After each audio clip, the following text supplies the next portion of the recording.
Back on my channel commerce with me. आज इस video में मैं आपको न्यूमेरिकल बताऊंगी वाइंडिंग अप ऑफ कंपनी के। अगर आप राजस्थान यूनिवर्सिटी से हो और बीकॉम का सिलेबस कंप्लीट करना चाहते हो तो प्लीज़ मेरे चैनल को सब्सक्राइब ज़रूर करना और बेल आइकन को प्रेस ज़रूर करना। तो मैंने इससे पहले वाली वीडियो में आपको बताया कि वाइंडिंग अप ऑफ कंपनी क्या होता है। तो ये कंपनी के जब कंपनी बंद होती है उस वक्त कौन सा अकाउंट बनाया जाता है, उसकी जो स्टेटमेंट बैलेंस शीट है उसका ट्रीटमेंट कौन देखता है। तो मैंने ये सब कुछ आपको फर्स्ट वाली वीडियो में बता दिया। तो अब मैं शॉर्ट में रिकॉल दे देती हूँ। जब कंपनी वाइंडिंग अप होती है, मतलब जब कंपनी बंद होती है, तब उसके बाद दो चीज़ें होती है। वो कौन कौन सी होती है? वो असेट्स होती है, मतलब असेट्स होती है उसके पास, जैसे फर्नीचर, मशीनरी, लैंड, ठीक है। और लाइबिलिटीज़ होती है। लाइबिलिटीज़ क्या होती है? जिसका अपन को उन्हें कंपनी को पेमेंट करना है, वो लाइबिलिटीज़ होती है। तो जब कंपनी बंद होती है तो वो क्या बोलती है, लोग के पास जाती है और ऐसे बोलती है हम हमारी कंपनी को बंद करना चाहते हैं। तो लोग क्या करता है, वो एक पर्सन को भेजता है। उस पर्सन को अपन क्या बोलते हैं? लिक्विडेटर बोलते हैं, ठीक है। उस लिक्विडेटर क्या करता है, जो कंपनी के असेट्स है उनको सेल करता है। उनको सेल करने के बाद जो अमाउंट रिसीव होता है, ठीक है, जो अमाउंट रिसीव होता है उस अमाउंट को क्या करता है, उस अमाउंट से लाइबिलिटीज़ का पेमेंट करता है। तो अब जो वो अकाउंट बनाता है उसका नाम क्या है? Liquidator statement of account. क्योंकि ये अकाउंट कौन बनाता है? लिक्विडेटर बनाता है। तो इस अकाउंट का नाम क्या है? Liquidator statement of account. इसका फॉर्मेट मैंने बता दिया था और इसका ट्रीटमेंट भी बता दिया था। एक एक पॉइंट का मैंने ट्रीटमेंट बताया है। अगर आप उस ट्रीटमेंट को जान लेते हो, अच्छी तरह समझ लेते हो, तो आप क्वेश्चन आप आसानी से कर सकते हो। इस बुक का सबसे सिंपल चैप्टर यही है, ठीक है। अब देखो रिसिप्ट में क्या आता है, जो जिससे सेल करने से जो अमाउंट रिसीव हुआ है वो सारे आपके रिसिप्ट साइड में आ जाएंगे। और जो अमाउंट रिसीव हुआ है, ठीक है, वो यहाँ रिसीव हुआ पूरा, उस रिसीव अमाउंट में से पेमेंट है, जितने भी जिसको पेमेंट करना है उसका पेमेंट कर देंगे, ठीक है। अब क्वेश्चन है जो आपकी स्क्रीन पे शो हो रहा है, क्वेश्चन नंबर इलस्ट्रेशन नंबर 7। अब ये इलस्ट्रेशन नंबर 7 है। ये इलस्ट्रेशन नंबर 7 2006 में आया था राजस्थान यूनिवर्सिटी के पेपर में। तो आपको इसको इग्नोर नहीं करना है, इस क्वेश्चन को अच्छी तरह करना है। बिल्कुल सिंपल क्वेश्चन है, स्टेप बाय स्टेप चलेंगे और आपको समझ में ज़रूर आएगा। बस आपको वीडियो को लास्ट तक ज़रूर देखना। अगर समझ में नहीं आया तो कमेंट में ज़रूर लिखना, ठीक है। ये क्वेश्चन नंबर 7 में क्या बोला है, जो मेगा लिमिटेड है वो लिक्विडेशन में गई 31 मार्च 2018 को, और उसकी बैलेंस शीट है, कंपनी की जो बैलेंस शीट है आपको गिवन है कि कितने इक्विटी शेयर है आपके पास, कितने रिजर्व है, रिजर्व में कितना पैसा रखा हुआ है, किन किन को पेमेंट करना है वो भी गिवन है। जैसे बैंक ओवरड्राफ्ट ले लिया था आपने, क्रेडिटर्स दे दिया, creditors holding lease hold properties है उनके पास कि क्रेडिटर्स हुए, रेंट हुई, सैलरी देना बाकी है लोगों को और रेंट भी देना बाकी है, मैनेजिंग डायरेक्टर का कमीशन भी आपने अभी तक नहीं दिया है। मतलब इनका पेमेंट आपको करना है। और आपके पास कंपनी के पास क्या क्या है, आपके कंपनी के पास क्या है? फिक्स असेट्स है और करंट असेट्स है, ठीक है। आपकी बैलेंस शीट दे दी कंपनी की। अब क्या होता है, जो लिक्विडेटर है वो लिक्विडेटर ने क्या किया, जो असेट्स है कंपनी की, मतलब जो ये असेट्स है, इन असेट्स को क्या कर दिया? सेल आउट कर दिया, बेच दिया। अब जो बेचने से जो अमाउंट रिसीव हुआ वो अमाउंट गिवन है आपको। जैसे लीज होल्ड प्रॉपर्टी से कितना अमाउंट रिसीव हुआ? 8,000 रुपये रिसीव हुआ। प्लांट एंड मशीनरी से 12,900, स्टॉक से 14,500, सन्ड्री क्रेडिटर से 18,000, ठीक है। और आपको दे दिया है जो एक्सपेंसेस ऑफ लिक्विडेशन, जो लिक्विडेशन एक्सपेंसेस है वो कितना 290 है। और रेमोनरेशन आपको देना है 2%। किसके ऊपर देना है? 2% देना है आपको, जितना आपको असेट से रियलाइज हुआ है। मतलब जो जितने भी असेट्स आपने सेल करके जो अमाउंट रिसीव हुआ है ना, इन सबको ऐड करेंगे और उनके ऊपर कितना परसेंट निकालेंगे? 2% आप रेमोनरेशन निकालोगे। अब क्या बोल रहा है कि जो 1.5% है वो 1.5% रेमोनरेशन किसके ऊपर देना है? अनसेक्योर्ड क्रेडिटर्स के ऊपर देना है। और इसमें क्या इंक्लूड होगा? प्रेफरेंशियल क्रेडिटर्स इंक्लूड होगा, ठीक है। अब क्वेश्चन थोड़ा लेंथी है और आपको जल्दी समझाती हूँ, ठीक है। सबसे पहले मैंने फॉर्मेट में आपको बताया था, अगर बैलेंस शीट में अगर देखो बैलेंस शीट में अगर कैश गिवन है या बैंक गिवन है तो आपको सबसे पहले अमाउंट उसका लिखना है। बैलेंस शीट देखते हैं, बैलेंस शीट में कैश गिवन है, यस, कैश कितना है? 500 रुपीज़। तो यहाँ लिखेंगे अपन, यहाँ लिख देती हूँ मैं, कैश इन हैंड कितना है? 500 रुपीज़। अब देखते हैं दूसरा फॉर्मेट में क्या आता है कि असेट्स रियलाइज, आपको असेट्स से क्या क्या रियलाइज हुआ, कितना अमाउंट रिसीव हुआ। तो क्वेश्चन में गिवन है आपको लीज होल्ड प्रॉपर्टी से 8,000 हुआ है, प्लांट एंड मशीनरी से, तो अपन को लिख देती हूँ plant and machinery stock debtor से रिसीव हुआ, जैसे प्लांट एंड मशीनरी से कितना 12,900 और स्टॉक से 14,500, सन्डी डेटर से कितना हुआ 18,000 आपको रियलाइज हुआ। अब आपके पास एक क्वेश्चन पुट होना चाहिए कि आपने लीज और प्रॉपर्टी से भी तो अमाउंट रिसीव हुआ है, लीज होल्ड प्रॉपर्टी से भी अमाउंट रिसीव हुआ है, तो आपने लिखा क्यों नहीं है? क्योंकि लीज और प्रॉपर्टी से कितना अमाउंट रिसीव हुआ 8,000, इतना रिसीव हो गया, यहाँ लिख रही हूँ रिसीव कितना हुआ, ठीक है। पर आपने नोटिस किया बैलेंस शीट में क्रेडिटर्स में, मतलब जो करंट लायबिलिटी जिनको आपको पैसा चुकाना है उसमें आपका लीज ऑफ प्रॉपर्टी भी आता है, ठीक है। लीज ऑफ प्रॉपर्टी के क्रेडिटर्स को कितना पैसा देना है 13,000 रुपये पैसा देना है। अब देखो आपको 13,000 रुपये पैसे चुकाना है और आपके पास कितना रिसीव हुआ 8,000। अब लीज ऑफ प्रॉपर्टी का ट्रीटमेंट देखिए, लीज ऑफ प्रॉपर्टी में क्या बोला है कि आपने जब लीज ऑफ प्रॉपर्टी को सेल किया तो आपको 8,000 रुपये रिसीव हो गए, मतलब जो सेल किया, सेल करने के बाद जो रिसीव हुआ वो मैंने यहाँ लिख दिया 8,000 रुपये।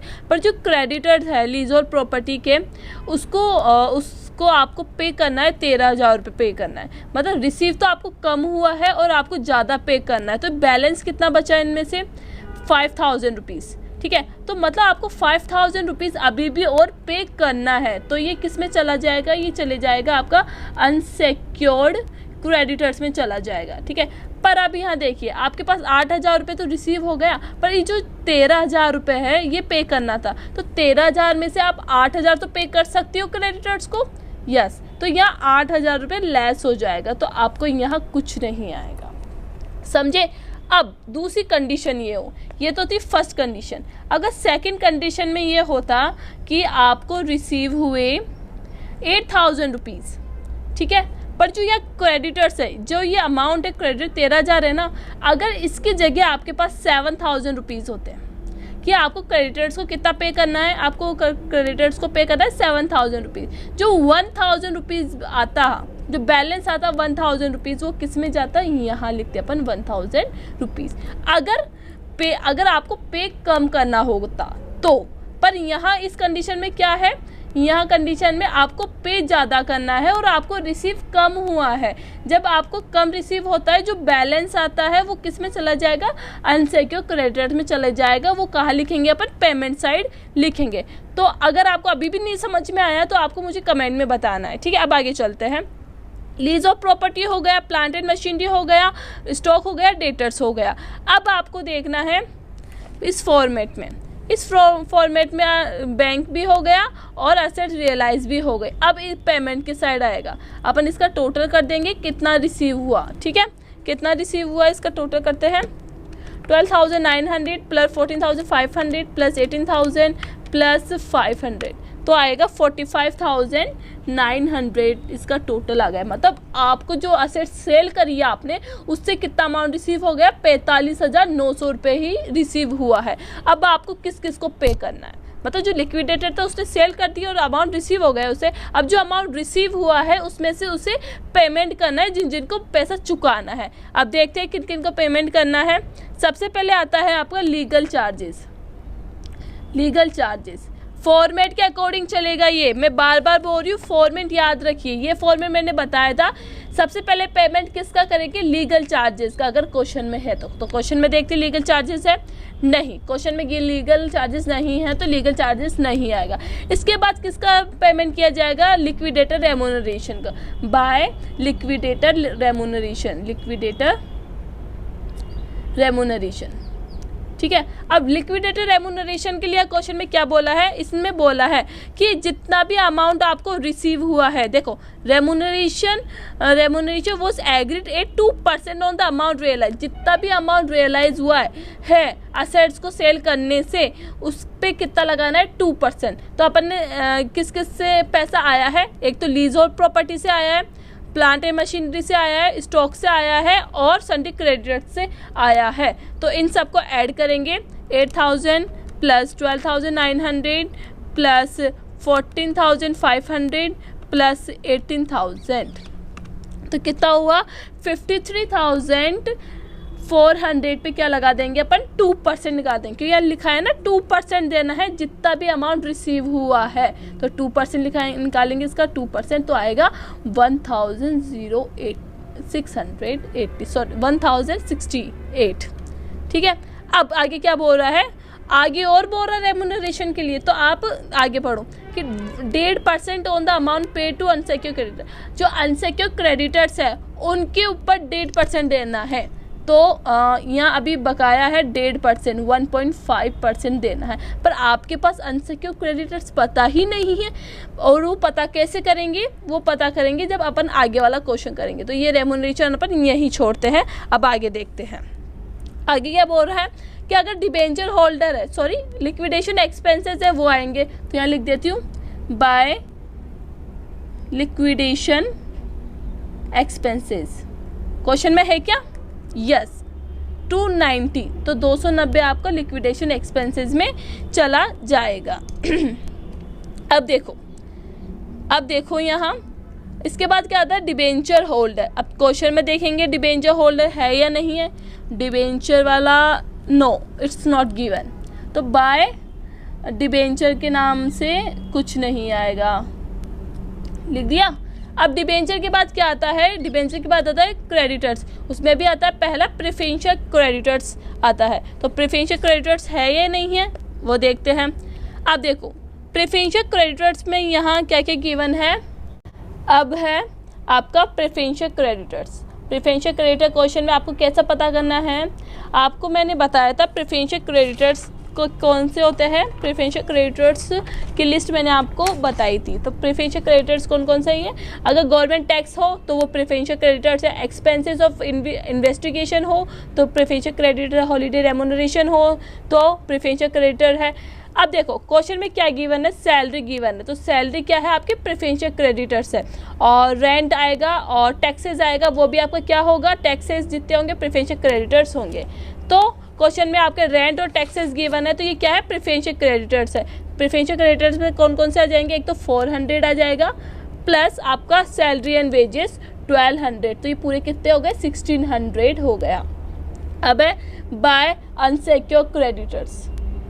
अब प्रेफरेंशियल क्रेडिटर्स के अलावा जो भी बच जाता है वो क्या होता है, आपके अनसेक्योर्ड क्रेडिटर्स होता है। अब देखो क्या क्या बच गया, क्रेडिटर साइड में देखेंगे, मतलब जो करंट लायबिलिटी है उसमें प्रेफरेंशियल क्रेडिटर्स को सिलेक्ट करने के बाद जो बच जाता है वो अनसेक्योर्ड क्रेडिटर्स होता है। जैसे बैंक ओवरड्राफ्ट, तो 500 बैंक ओवरड्राफ्ट का होगा, प्लस ट्रेड क्रेडिटर्स कितना है 30,000, तो 30,000 प्लस, और क्रेडिटर्स लीज ऑफ प्रॉपर्टी का मैं अभी बताऊंगी, और रेंट और टैक्सेस हो गया, सैलरी वेजेस प्रेफरेंशियल क्रेडिटर्स है, और मैनेजिंग डायरेक्टर कितना हो गया 2800 प्लस। अब देखो यहाँ लीज ऑफ प्रॉपर्टी में मैंने बताया था ना जो बैलेंस बचा है, देखो यहाँ वो बैलेंस किस में जाएगा, अनसेक्योर्ड क्रेडिटर्स में जाएगा, तो कितना जाएगा 5000 रुपीज़ जाएगा। अब इन सबको ऐड करते हैं फटाफट से, 500 प्लस 30,000 प्लस 2800 प्लस 5000, तो कितना आया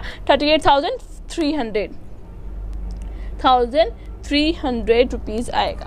अब देखो मैंने आपको यहाँ जगह छुड़वाई थी, बताई थी, ये किसकी है, क्योंकि क्वेश्चन में बोला था जो अनसेक्योर्ड क्रेडिटर्स है उनके ऊपर कितना लगाना है 1.5% आपको रेम्यूनरेशन देना है। तो इसमें क्या ब्रैकेट में क्या गिवन है, अनसेक्योर्ड क्रेडिटर्स भी गिवन है, तो मतलब जो अनसेक्योर्ड क्रेडिटर मतलब ये वाला अमाउंट और ये वाला अमाउंट, तो 1.5% किसके ऊपर लगाएंगे, अनसेक्योर्ड क्रेडिटर्स के ऊपर लगे। अनसेक्योर्ड क्रेडिटर्स कितने हैं 38,300 है, तो 38,300 पे आपको क्या लगाना है, रेम्यूनरेशन लगाना है। 38,300 पे आपने लगा दिया 1.5%, तो आएगा 574, ठीक है, ये लिख दिया। अब आपको ये पता करना है ये जितना अमाउंट रिसीव हुआ है, मतलब जो इतना अमाउंट रिसीव हुआ है इसमें से इन सब का पेमेंट हो रहा है या नहीं हो रहा है। अगर जैसे 45,000 मान लो, यहाँ 45,000 यही कंप्लीट हो रहा था, तो इन सबको पेमेंट नहीं करते। अगर 45,000 अभी तक कंप्लीट नहीं हुआ है तो अपन आगे भी पेमेंट दे सकते हैं। जैसे आपको दिखा दूँ जैसे आपका अमाउंट आपने क्रेडिटर तक अमाउंट दे दिया, फिर भी आपके पास पैसा बचा है तो आप प्रेफरेंशियल शेयर होल्डर को दे देंगे। उसके बाद भी आपके पास पैसा बचता है तो आप इक्विटी शेयर होल्डर को दोगे। तो अब आपके पास देखते हैं क्वेश्चन में प्रेफरेंशियल शेयर होल्डर है या नहीं है। बाय प्रेफरेंशियल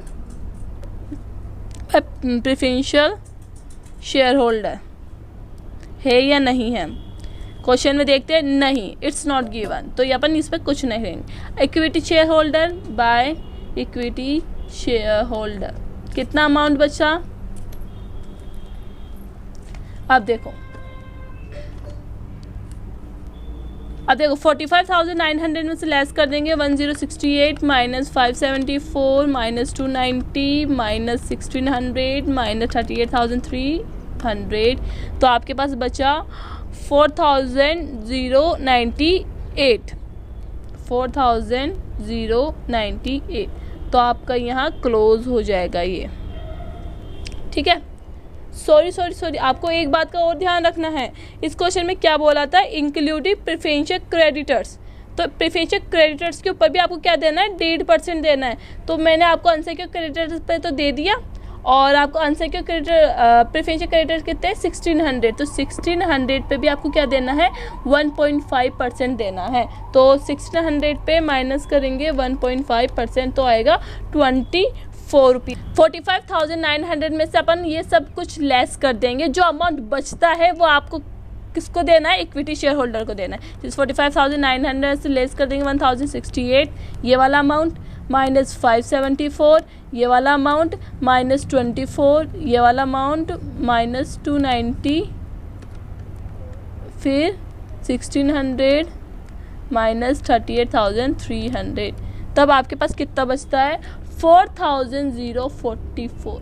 तो आप देखते हैं आंसर आता है या नहीं आता, 4,044। तो ये क्वेश्चन था, ये आंसर 4,043, क्योंकि वो यहाँ पॉइंट्स में आया था तो मैंने 74 लिया था, यहाँ 75 है। बस आपका आंसर आ गया है। ये फॉर्मेट देख लो आप, इस तरीके से इसका पेमेंट किया गया है। अगर आपको अभी भी समझ में नहीं आया तो नेक्स्ट वीडियो में एक और न्यूमेरिकल लाऊंगी, उसमें आप समझ लेना। पर आपको इस पर ध्यान देने की कौन सी बात है, लीज होल्ड प्रॉपर्टी की, एक रेमोनरेशन की, आपको सिक्योर क्रेडिटर्स और preferential share holder, equity share holder, अगर इनका ट्रीटमेंट आप अच्छी तरह कर लेते हो तो आप इजीली ये क्वेश्चन कर सकते हो। आई होप आपको समझ में आया होगा। अगर समझ में आया तो like share and comment. Thank you for watching.